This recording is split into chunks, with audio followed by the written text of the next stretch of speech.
ఈశ్వరుడు ఇచ్చిన దాన్ని శాస్త్రము ప్రకారము ఉపయోగించుకున్నావా లేదా?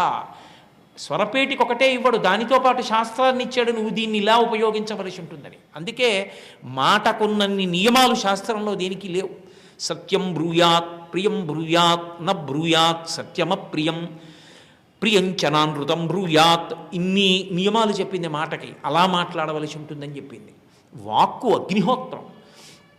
అటువంటి మాట ఎవడు సక్రమంగా ఉపయోగించుకున్నాడో వాడు ఉత్తీర్ణుడవుతాడు. వాడి దేవత కావచ్చు, గురువు కావచ్చు, లేదా వచ్చే జన్మల్లో చిన్నతనం నుంచే గొప్ప అనుష్ఠాన బలం ఉన్నవాడు కావచ్చు, వాడు ఇంకా ఇంకా శాస్త్రములు చదువుకోగలిగినటువంటి మేధావి కావచ్చు.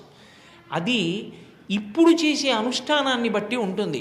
గత జన్మలలో చేశావేదో, ఇప్పుడు ఒక మంచి స్థితిలోకి వచ్చావు. ఇది నిలబెట్టుకుని పైకెక్కుతావా, నిలబెట్టుకోకుండా కిందకి వెళ్ళిపోతావా, నిలబెట్టుకుని పైకెక్కి జారిపోతావా?